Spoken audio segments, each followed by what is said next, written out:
Hello दोस्तों, total philosophy Hindi YouTube channel पर आप सभी का तहे दिल से स्वागत है। यहाँ हम आप सभी के लिए रोजाना दर्शन शास्त्र से जुड़ी ऐसी ऑडियो बुक लाते हैं जो आपको जिंदगी को देखने का एक नया नजरिया देती है। कल्पना कीजिए, आप रात के सन्नाटे में खुले आकाश के नीचे खड़े हैं। चारों ओर गहरी खामोशी है, बस ऊपर टिमटिमाते असंख्य तारे जो मानो किसी रहस्यमयी धुन पर चमक रहे हों। अचानक मन में सवाल उठता है, क्या यह सब यूं ही है या फिर कोई अदृश्य व्यवस्था, कोई गुप्त गणित, कोई अनसुना संगीत इन सबको संचालित कर रहा है? प्राचीन यूनान में एक ऐसा दार्शनिक हुआ जिसने इस प्रश्न का उत्तर ढूंढने की कोशिश की। उसका नाम था फिलोलेओस। कहा जाता है वह मानता था कि पूरा ब्रह्मांड एक संगीत वाद्य यंत्र की तरह है, जहां हर ग्रह, हर तारा, हर जीव और हर धड़कन एक अदृश्य लय में बंधे हैं। उसके लिए संख्याएं केवल गिनती का साधन नहीं थीं, बल्कि अस्तित्व का रहस्य थीं। सोचिए, अगर वास्तव में यह सच हो कि आपके जीवन की हर धड़कन किसी ब्रह्मांडीय ताल का हिस्सा है, कि पृथ्वी की गति और आकाश गंगाओं का नृत्य एक ही अदृश्य धुन पर झूम रहे हैं, तो क्या आप इसे सुनना चाहेंगे? फिलोलेओस ने कहा था कि सीमित और असीमित का संगम ही सृष्टि की नींव है। यही संगम व्यवस्था और अराजकता को जोड़कर ब्रह्मांड को संभव बनाता है। और शायद अगर हम उसके दर्शन को समझ पाए तो हम भी उस रहस्यमय संगीत को महसूस कर सकते हैं जो हर ओर गूंज रहा है, भले ही हमारी आंखें और कान उसे सीधे न पकड़ पाते हों।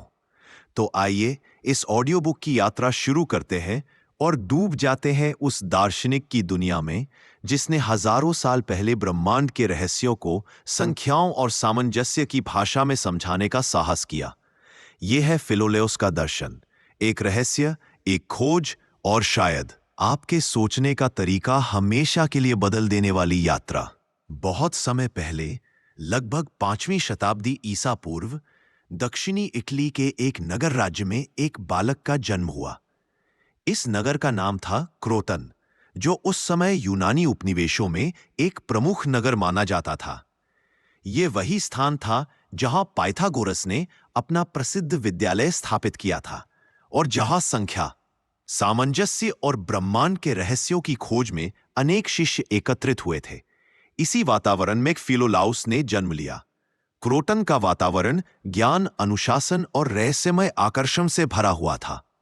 पाइथागोरस के अनुयायी वहां एक विशेष जीवन शैली अपनाते थे। वे संगीत, गणित और आत्मसंयम को जीवन का आधार मानते थे। संख्या उनके लिए केवल गणना का साधन नहीं थी, बल्कि ब्रह्मांड का हृदय थी। बच्चे जब जन्म लेते थे तो उन्हें इसी अनुशासन और परंपरा से परिचित कराया जाता था। फिलोलाउस ने बचपन से ही यह वातावरण देखा और उसमें गहराई से रच बस गए। कहा जाता है कि फिलोलाउस का स्वभाव जिज्ञासु और गंभीर था। जब उनके हमउम्र बच्चे खेलों में व्यस्त रहते, तब वे आसमान में टिमटिमाते तारों को निहारते और सोचते कि ये सितारे किस नियम से चलते होंगे। वे समुद्र की लहरों को देखकर उसमें छिपे हुए लय और क्रम को महसूस करते।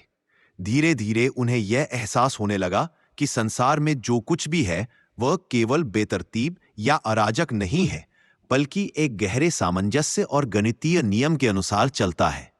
उनकी शिक्षा पाइथागोरस के अनुयायियों के बीच हुई। वहां उन्होंने सीखा कि संगीत के सुर केवल ध्वनि नहीं है, बल्कि संख्या का सजीव रूप है। तारों के बीच की दूरी और उनके कंपन को संख्याओं के अनुपात से समझाया जा सकता है। जीवन के हर पहलू में संख्या छिपी हुई है। यह विचार फिलोलाउस के मन में गहराई से बैठ गया। लेकिन वे केवल परंपरा को दोहराने वाले शिष्य नहीं थे। उनमें मौलिक सोच की शक्ति थी। वे प्रश्न पूछते थे, तर्क करते थे और अपने उत्तर स्वयं खोजने का प्रयास करते थे। उन्होंने समझा कि पाइथागोरस की परंपरा महान है, लेकिन उसमें नए दृष्टिकोण जोड़ना भी आवश्यक है। इसी साहस ने उन्हें आगे चलकर एक स्वतंत्र दार्शनिक बना दिया। फिलोलाउस ने महसूस किया कि ब्रह्मांड को समझने के लिए केवल सीमाओं को जानना पर्याप्त नहीं है। जो कुछ भी है उसमें असीमता भी मौजूद है। यदि केवल सीमा होती तो कुछ भी प्रकट नहीं हो सकता था, और यदि केवल असीमता होती तो वह कभी आकार नहीं ले पाती। इसलिए ब्रह्मांड सीमित और असीमित के मिलन से बना है।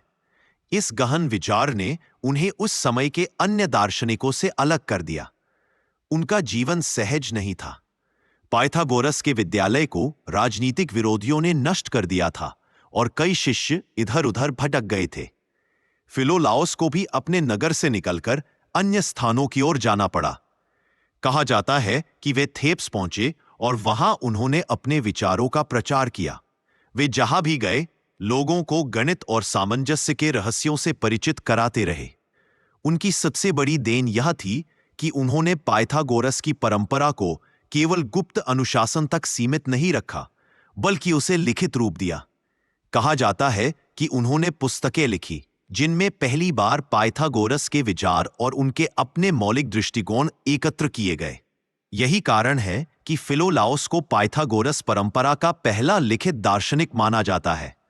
उनके विचारों में सबसे अनोखी बात यह थी कि उन्होंने पृथ्वी को ब्रह्मांड का केंद्र नहीं माना। उनके अनुसार ब्रह्मांड का केंद्र एक अग्नि है, जिसे उन्होंने सेंट्रल फायर कहा। पृथ्वी इस अग्नि के चारों ओर घूमती है, ठीक वैसे ही जैसे अन्य खगोलीय पिंड। यह विचार उस समय के लिए अत्यंत क्रांतिकारी था, क्योंकि अधिकांश लोग मानते थे कि पृथ्वी ही सबका केंद्र है। लेकिन फिलोलाउस ने साहसपूर्वक कहा कि नहीं, केंद्र कोई और है और पृथ्वी केवल एक ग्रह की तरह उस अग्नि के चारों ओर गतिमान है। यह विचार बाद में कोपरनिकस और आधुनिक खगोल विद्या तक पहुंचा, लेकिन उसकी जड़ें फिलोलाउस के दर्शन में थीं। इसीलिए उन्हें उस परंपरा का अग्रदूत माना जाता है जिसने भूकेंद्रीय दृष्टिकोण को तोड़ा और ब्रह्मांड को नए रूप में समझने का मार्ग खोला। फिलोलाउस का जीवन उनके विचारों की तरह ही यात्रा और संघर्ष से भरा था। उन्होंने जहां भी शरण पाई, वहां ज्ञान का दीपक जलाया। उन्होंने सिखाया कि संख्या और सामंजस्य केवल गणित की बात नहीं, बल्कि जीवन का सत्य है। सीमित और असीमित का मेल ही सृष्टि का आधार है और ब्रह्मांड की गति केवल हमारे इर्द गिर्द नहीं घूमती, बल्कि हम भी उस अनंत लय का हिस्सा हैं। फिलोलाउस की सोच में सबसे केंद्रीय विचार था कि ब्रह्मांड की रचना दो मूलभूत तत्वों के मिलन से हुई है, सीमित और असीमित। यह विचार सुनने में साधारण लगता है, लेकिन वास्तव में यह अत्यंत गहरा है। वे कहते थे कि यदि केवल असीमता हो तो कोई आकार नहीं बन सकता। असीमता का मतलब है अंतहीन संभावनाएं, लेकिन बिना किसी सीमा के वे संभावनाएं वास्तविकता का रूप नहीं ले सकती। दूसरी ओर यदि केवल सीमाएं हों तो कुछ भी नया संभव नहीं होगा। सब कुछ बंधा और स्थिर हो जाएगा।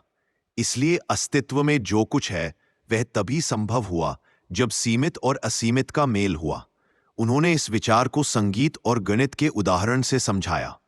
संगीत के सुर तब तक सुंदर नहीं लगते जब तक वे एक निश्चित अनुपात में न हो।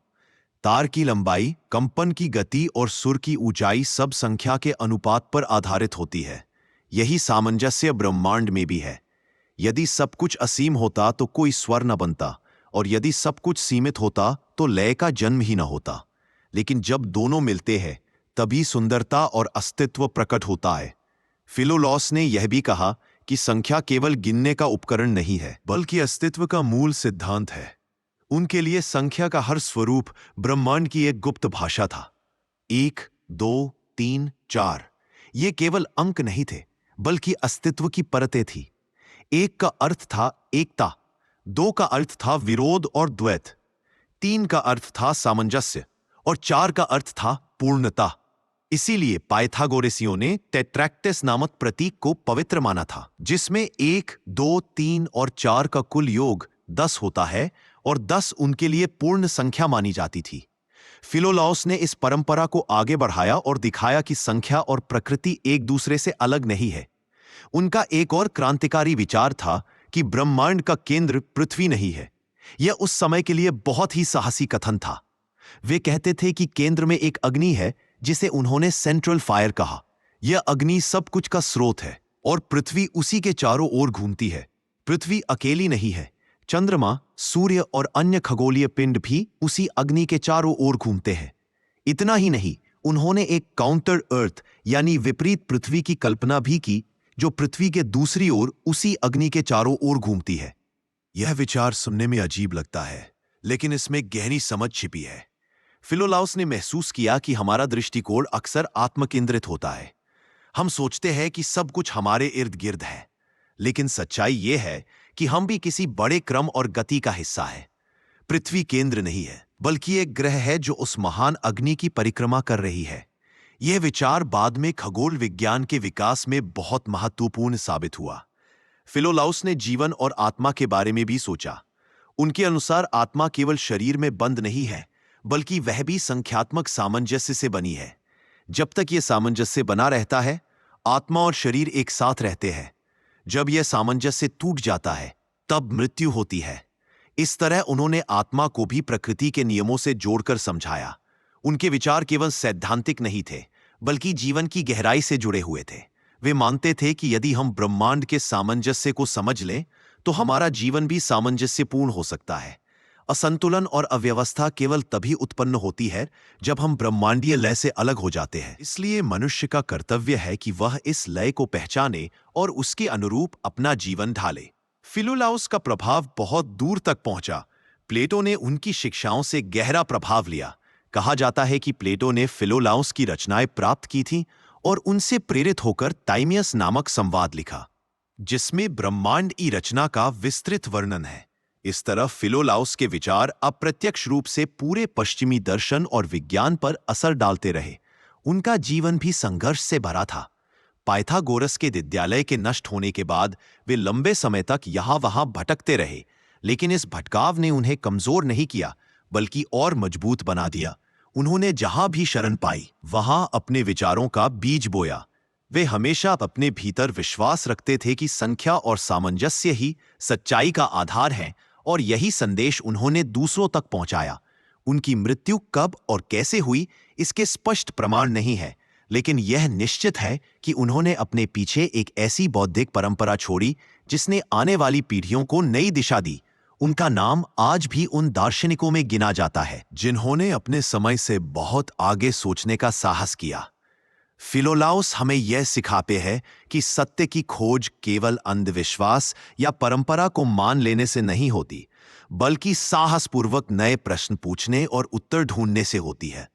उन्होंने यह दिखाया कि सीमित और असीमित का मेल ही वास्तविकता है, कि संख्या और सामंजस्य ही ब्रह्मांड की धड़कन है, और कि हम भी इस अनंत लय का हिस्सा है। फिलोलाउस की जीवन गाथा केवल उनके विचारों तक सीमित नहीं रही, बल्कि उनके शिष्यों और उनसे प्रभावित दार्शनिकों के माध्यम से आने वाली पीढ़ियों तक पहुंची। उनके समय में यूनानी जगत कई संकटों और बदलावों से गुजर रहा था। राजनीतिक संघर्ष, नगर राज्यों की प्रतिद्वंद्विता और विचारधाराओं का टकराव आम था। ऐसे समय में एक दार्शनिक का काम केवल सत्य को खोजना ही नहीं था, बल्कि उसे इस तरह प्रस्तुत करना भी था कि वह समाज में जगह बना सके। फिलोलाउस ने यह कार्य गहराई से किया। उनके शिष्य और अनुयायी उनके विचारों को सुनते और उसमें छिपी गहराई को समझने का प्रयास करते। वे उनसे सीखते कि कैसे सीमित और असीमित का मेल ही वास्तविकता है। वे यह भी समझते कि ब्रह्मांड को केवल आंखों से देखे गए रूप में नहीं, बल्कि संख्याओं और सामंजस्य की दृष्टि से समझना चाहिए।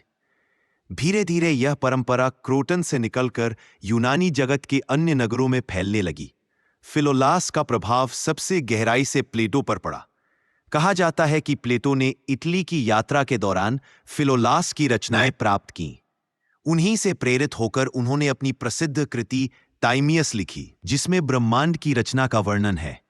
टाइमियस में जो विचार दिखाई देते हैं, ब्रह्मांड की आत्मा, संख्याओं की भूमिका, सामंजस्य और अनुपात की महत्ता, इन सब में फिलोलास की गूंज सुनाई देती है। प्लेटो ने यद्यपि अपने ढंग से इन विचारों को विस्तार दिया, लेकिन बीज फिलोलास ने ही बोए थे। प्लेटो के माध्यम से ये विचार आगे अरस्तु तक पहुंचे। फिलोलास और पाइथागोरसियों की आलोचना भी की, लेकिन उन्होंने यह स्वीकार किया कि संख्या और सामंजस्य की सोच ने ग्रीक दर्शन को एक नई दिशा दी। अरस्तु की आलोचनाएं ही यह प्रमाण है कि फिलोलास के विचार इतने महत्वपूर्ण थे कि उन पर चर्चा करना अनिवार्य था। समय बीतने के साथ यह विचार स्टोइक दर्शन तक पहुंचे। स्टोइक दार्शनिकों ने ब्रह्मांड को एक व्यवस्थित और तर्कसंगत संपूर्णता माना। वे लोगोस और सामंजस्य की बात करते थे, और इसमें भी फिलोलाउस की प्रतिध्वनि सुनाई देती है। भले ही नाम सीधे न लिया गया हो, पर उनकी सोच ने उन पर गहरा असर डाला। फिलोलाउस का सबसे अद्भुत योगदान था भूकेंद्रीय दृष्टिकोण को चुनौती देना। यह विचार बहुत बाद तक लोगों को प्रेरित करता रहा। जब कोपरनिकस ने अपना प्रसिद्ध सिद्धांत प्रस्तुत किया कि पृथ्वी सूर्य की परिक्रमा करती है, तब उन्होंने यह स्वीकार किया कि उनके विचार प्राचीन पाइथागोरसियों और विशेषकर फिलोलाउस से प्रेरित हैं। यह अद्भुत है कि 2000 साल बाद भी एक दार्शनिक का बीज विज्ञान की मिट्टी में अंकुरित हुआ और आधुनिक खगोल शास्त्र की नींव बना। फिलोलाउस के बारे में कई कथाएं भी प्रचलित हैं। कहा जाता है कि जब वे थेब्स में रहते थे तो लोग दूर दूर से उनसे मिलने आते थे। वे अपने विचारों को सहज भाषा में समझाते, लेकिन उनके पीछे गहरी गणितीय और दार्शनिक दृष्टि छिपी होती थी। कभी कभी वे अपने शिष्यों से कहते कि संगीत को ध्यान से सुनो, क्योंकि उसमें ब्रह्मांड की लय छिपी हुई है। एक साधारण वीणा के सुर उनके लिए केवल ध्वनि नहीं थे, बल्कि पूरे ब्रह्मांड का रहस्य समेटे हुए थे। उनका जीवन एक साधक के जीवन जैसा था। वे वैभव और शोरगुल से दूर रहते थे। उनके लिए सत्य ही सबसे बड़ा धन था। वे अक्सर कहते कि मनुष्य को अपने भीतर सामंजस्य बनाना चाहिए, तभी वह बाहरी संसार की लय को पहचान पाएगा। यदि भीतर अव्यवस्था है तो बाहर का सामंजस्य भी दिखाई नहीं देगा। उनके विचारों ने केवल दर्शन ही नहीं बल्कि गणित और विज्ञान को भी प्रभावित किया। संख्या और अनुपात का जो दृष्टिकोण उन्होंने दिया, उसने ज्यामिति और खगोल शास्त्र की नींव मजबूत की। यह वही दृष्टिकोण था जिसने आगे चलकर यूक्लिड, आर्किमिडीज और गैलीलियो जैसे महान व्यक्तियों तक पहुंचने का रास्ता बनाया। फिलोलाउस की मृत्यु के बाद भी उनका नाम जीवित रहा। उनके लिखे हुए कुछ अंश बचे रहे जिन्हें बाद के दार्शनिकों ने उद्धृत किया। हालांकि समय के साथ बहुत कुछ खो गया, लेकिन जो बचा वह भी इतना गहरा था कि उससे उनके विचारों की झलक मिलती रही। आज भी जब हम उनके सूत्र पढ़ते हैं तो लगता है कि कोई प्राचीन ऋषि हमसे संवाद कर रहा है, संख्या और सामंजस्य की उस भाषा में जिसे ब्रह्मांड स्वयं बोलता है। फिलोलाउस की कथा हमें यह सिखाती है कि ज्ञान कभी व्यर्थ नहीं जाता। भले ही उसका बीज मिट्टी में दबा रहे, लेकिन समय आने पर वह अंकुरित होता है और नई पीढ़ियों को प्रकाश देता है। उन्होंने जो बीज बोया था, उसने न केवल दर्शन बल्कि विज्ञान और गणित की पूरी परंपरा को बदल दिया। फिलोलाउस का मानना था कि इस ब्रह्मांड की रचना केवल संयोग या अराजकता से नहीं हुई है, बल्कि इसकी जड़ में एक ऐसा नियम है जो संख्या और सामंजस्य के रूप में प्रकट होता है। वह कहते थे कि संख्याएं केवल गिनती करने के औजार नहीं है, बल्कि अस्तित्व की मूलभूत इकाइयां हैं। ब्रह्मांड की हर वस्तु, हर ध्वनि, हर गति और हर परिवर्तन के पीछे संख्याओं का सामंजस्य छिपा हुआ है। जब हम संगीत की धुन सुनते हैं तो हमें लगता है कि यह सुर और ताल का मेल है, लेकिन फिलोलाउस बताते थे कि यह केवल हमारी कानों की अनुभूति नहीं है, बल्कि गणितीय अनुपातों का रहस्य है। तार के कंपन से जो ध्वनि उत्पन्न होती है, उसकी ऊंचाई और गहराई संख्याओं के अनुपात पर निर्भर करती है। इसी प्रकार जीवन और प्रकृति भी संख्याओं के इसी अदृश्य नियम के अधीन संचालित होती है। उन्होंने अपने विचारों को स्पष्ट करने के लिए सीमित और असीमित की अवधारणा प्रस्तुत की। उनका कहना था कि वास्तविकता का निर्माण दो विपरीत तत्वों के मिलन से हुआ है। एक ओर असीमित है, जो आकारहीन, अनियंत्रित और संभावनाओं से भरा हुआ है, जैसे अनंत स्थान, अनंत समय और असीम ऊर्जा। दूसरी ओर सीमित है, जो आकार, रूप और नियम प्रदान करता है, जैसे संख्या, माप और अनुपात। जब ये दोनों एक दूसरे से मिलते हैं, तभी संसार की वस्तुएं अस्तित्व में आती हैं। यदि केवल असीमित हो तो कुछ भी ठोस या स्थायी न हो, सब बिखरा हुआ और अनिश्चित हो, और यदि केवल सीमित हो तो कुछ नया उत्पन्न न हो पाए, सब स्थिर और जड़ हो जाए। जीवन का रहस्य इन्हीं दोनों के सामंजस्य में है। फिलोलाउस का यह विचार वास्तव में गहराई लिए हुए था, क्योंकि वह केवल भौतिक दुनिया को नहीं बल्कि मानव आत्मा और समाज को भी इसी दृष्टिकोण से देखते थे। उनके अनुसार आत्मा का अस्तित्व भी इसी सीमित और असीमित के मेल से बना है। हमारा शरीर सीमित है, वह नश्वर है, लेकिन आत्मा असीमित है, वह अमर है। इसी कारण जीवन में हमें संतुलन बनाए रखना चाहिए। अति करना, चाहे वह भोग की हो या तप की, दोनों ही स्थिति में सामंजस्य टूटता है और जीवन असंतुलित हो जाता है। फिलोलाउस ने एक और अद्भुत विचार प्रस्तुत किया जिसे बाद की पीढ़ियां बार बार याद करती हैं। उन्होंने कहा कि पृथ्वी ब्रह्मांड का केंद्र नहीं है। यह विचार उस समय के लिए अत्यंत क्रांतिकारी था, क्योंकि लगभग सभी लोग यह मानते थे कि पृथ्वी स्थिर है और बाकी सब वस्तुएं उसके चारों ओर घूमती है। लेकिन फिलोलाउस ने कहा कि ब्रह्मांड के केंद्र में एक केंद्रीय अग्नि है और पृथ्वी सहित सारे खगोलीय पिंड उसी के चारों ओर घूमते हैं। यह केंद्रीय अग्नि हमारे लिए अदृश्य है, क्योंकि हम पृथ्वी की सतह पर रहते हैं और उसकी स्थिति हमें सीधी दिखाई नहीं देती, परंतु वास्तव में वही अग्नि ब्रह्मांड की धड़कन है, वही जीवन का केंद्र है, वही सबको गति और ऊष्मा प्रदान करता है। उनका यह विचार यद्यपि आधुनिक खगोल शास्त्र की दृष्टि से पूरी तरह सही नहीं था, लेकिन इसमें छिपा हुआ बीज बाद में कोपरनिकस और गैलीलियो जैसे महान वैज्ञानिकों तक पहुंचा। उन्होंने भी पृथ्वी को ब्रह्मांड का केंद्र मानने वाली प्राचीन धारणाओं को चुनौती दी। इस तरह फिलोलाउस ने युगों पहले एक ऐसी दिशा दिखाई थी जिसने मानव चिंतन को खोल दिया और हमें यह सिखाया कि सत्य हमेशा हमारे प्रत्यक्ष अनुभव जैसा सरल नहीं होता, बल्कि गहरे निरीक्षण और तर्क से ही सामने आता है। फिलोलाउस का मानना था कि मृत्यु केवल शरीर का अंत है, आत्मा का नहीं। आत्मा असीमित तत्व से जुड़ी है और वह बार बार नए रूपों में लौटती रहती है। इसीलिए उन्होंने आत्मा की शुद्धि पर विशेष बल दिया। उनके लिए संगीत, गणित और अनुशासन केवल ज्ञान की वस्तुएं नहीं थे, बल्कि आत्मा को सामंजस्य में लाने के साधन थे। जब कोई व्यक्ति संगीत की लय में ध्यान करता है, जब वह संख्याओं की सुंदरता को समझता है, जब वह अपने जीवन में संतुलन बनाए रखता है, तब उसकी आत्मा धीरे धीरे शुद्ध होती है और वह अपने असीम स्वरूप के करीब पहुंचती है। उनका पूरा दर्शन इस बात पर आधारित था कि जीवन और ब्रह्मांड एक ही नियम से चलते हैं। जिस प्रकार कोई यात्री एक स्थान से दूसरे स्थान पर जाता है, उसी प्रकार आत्मा भी एक शरीर से दूसरे शरीर की ओर बढ़ती है। मृत्यु इस यात्रा का अंत नहीं, बल्कि एक नए अध्याय की शुरुआत है।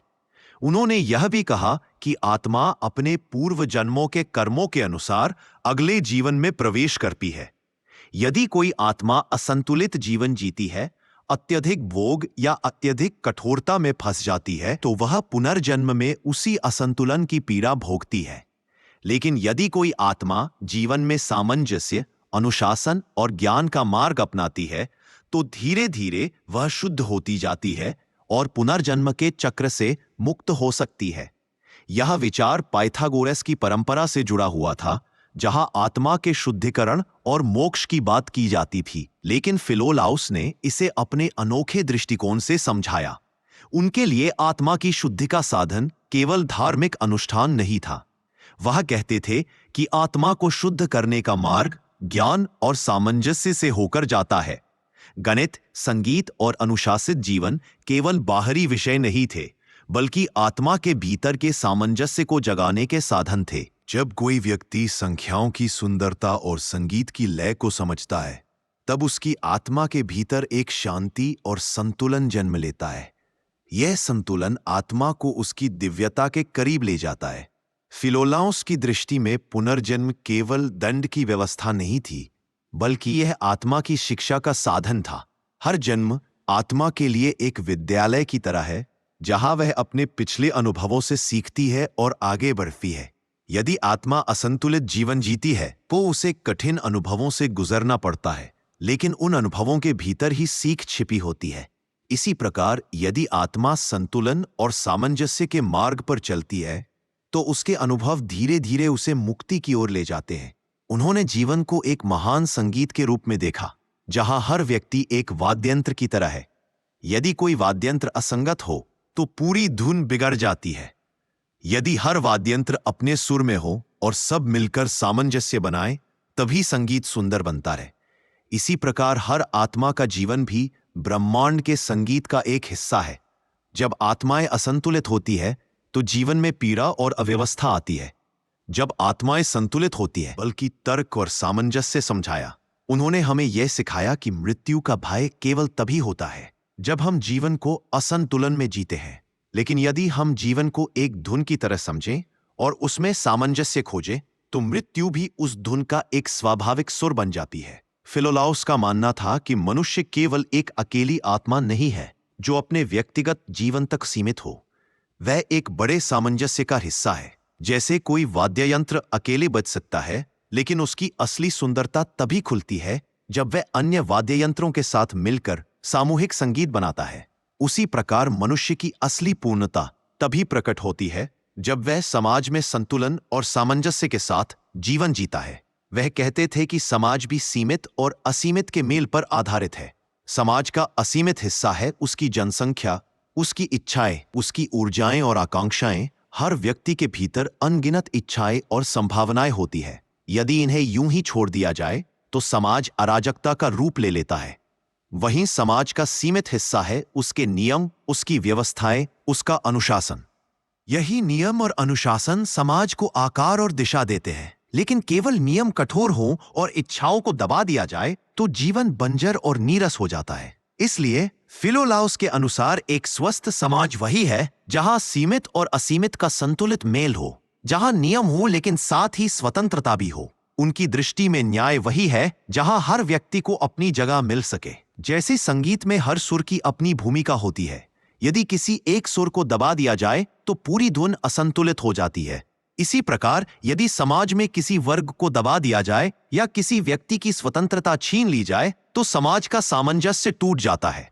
इसलिए उनका आग्रह था कि हर व्यक्ति को अपनी आत्मा की क्षमता के अनुसार जीने का अवसर मिलना चाहिए। फिलोलाउस ने यह भी कहा कि समाज का आधार केवल बाहरी कानूनों पर नहीं बल्कि भीतर के अनुशासन पर होना चाहिए। यदि व्यक्ति अपने भीतर संतुलन और सामंजस्य को समझ ले तो वह समाज में भी सामंजस्य स्थापित करेगा। लेकिन यदि व्यक्ति भीतर से असंतुलित है तो चाहे कितने भी बाहरी नियम बना दिए जाएं, समाज में शांति और न्याय स्थापित नहीं हो सकता। उनका विश्वास था कि शिक्षा का सबसे बड़ा उद्देश्य यही होना चाहिए कि वह व्यक्ति को उसके भीतर का सामंजस्य सिखाए।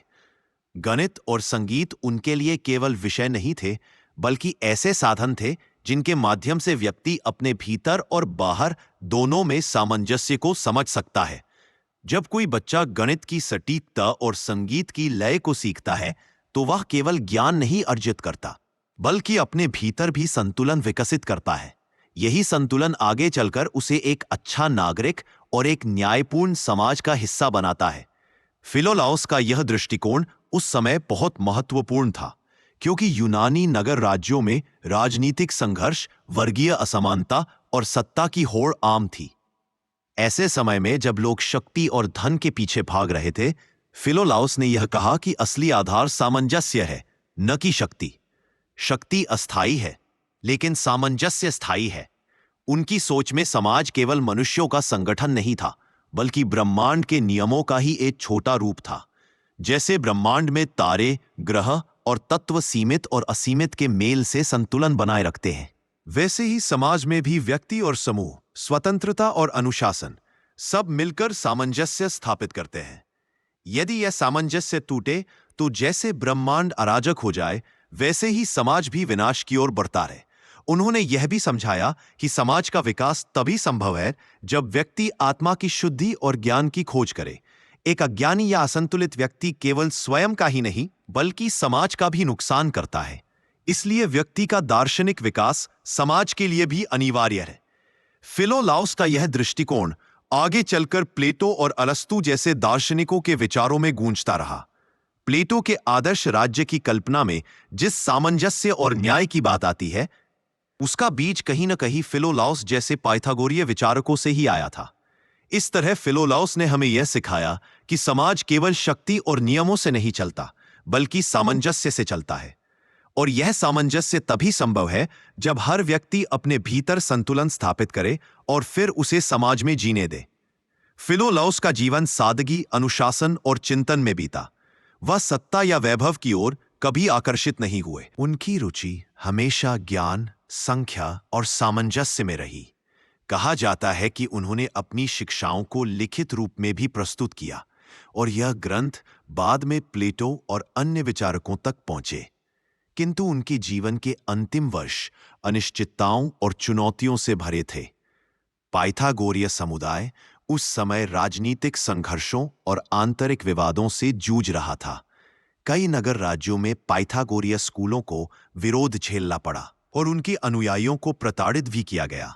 फिलोलाउस इन कठिनाइयों के बावजूद अपने विचारों के प्रति अडिग रहे।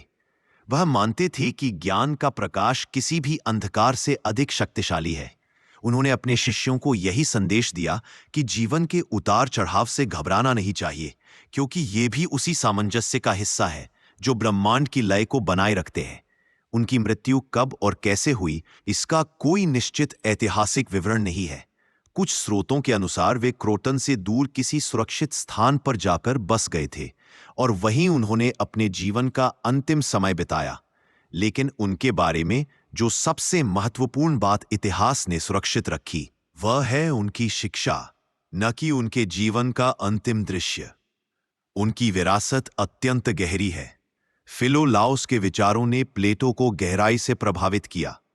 कहा जाता है कि प्लेटो ने जब इटली की यात्रा की तो उन्होंने फिलोलाउस की रचनाओं को प्राप्त किया और उनसे सीखा। बाद में प्लेटो के संवादों में जो सामंजस्य, संख्या और आत्मा के विचार प्रकट होते हैं, वो कहीं ना कहीं फिलोलाउस की छाया लिए हुए हैं। इसके अलावा उनकी केंद्रीय अग्नि की परिकल्पना, यद्यपि आज खगोल शास्त्र की दृष्टि से पूर्ण सत्य नहीं मानी जाती, लेकिन यह उस समय की सोच के लिए क्रांतिकारी थी। यह विचार मानवता को उस दिशा में ले गया जहां से आगे चलकर कोपरनिकस और गैलीलियो जैसे वैज्ञानिकों ने भूकेंद्रीय दृष्टिकोण को तोड़ा और आधुनिक खगोल शास्त्र की नींव रखी। इस प्रकार फिलोलाउस का नाम उन शुरुआती विचारकों में आता है जिन्होंने ब्रह्मांड को समझने की दृष्टि को बदलने का साहस किया। उनकी शिक्षा का एक और बड़ा प्रभाव यह रहा कि उन्होंने संख्या और सामंजस्य को केवल गणित या संगीत तक सीमित नहीं रखा, बल्कि जीवन और आत्मा की गहराई तक पहुंचाया। इससे पश्चिमी दर्शन में यह धारणा विकसित हुई कि वास्तविकता के मूल में गणितीय नियम और सामंजस्य छिपे हुए हैं। यही विचार आगे चलकर विज्ञान और दर्शन दोनों की नींव बना। फिलोलाउस की विरासत यही बताती है कि एक व्यक्ति जो न सत्ता का लोभी था न युद्ध का नायक, केवल अपने विचारों और चिंतन के कारण युगों तक याद किया जा सकता है। उनका जीवन हमें यह सिखाता है कि सत्य की खोज और सामंजस्य की साधना ही मनुष्य को अमर बनाती है। आज जब हम पीछे मुड़कर देखते हैं तो पाते हैं कि फिलोलाउस केवल एक यूनानी दार्शनिक नहीं थे, बल्कि मानवता के उस अनवरत प्रयास का हिस्सा थे जो अंधकार से प्रकाश की ओर, अज्ञान से ज्ञान की ओर और असंतुलन से सामंजस्य की ओर बढ़ता है। उनकी मृत्यु ने उनके शरीर को समाप्त किया, लेकिन उनकी धुन आज भी गूंजती है, जैसे कोई मधुर स्वर जो समय की सीमाओं को पार कर जाता है। इस तरह फिलोलाउस की कथा उनके जीवन, उनके दर्शन और उनकी विरासत के साथ पूरी होती है। तो दोस्तों, आपको ये ऑडियो बुक कैसी लगी, हमें कमेंट में जरूर बताइए। अगर आपको इस ऑडियो बुक से कुछ सीखने को मिला हो तो वीडियो को लाइक जरूर करें। टोटल फिलॉसफी यूट्यूब चैनल को सब्सक्राइब करें। हम आपसे जल्द मिलेंगे एक नई ऑडियो बुक के साथ। तब तक के लिए अपना और अपनों का ख्याल रखें।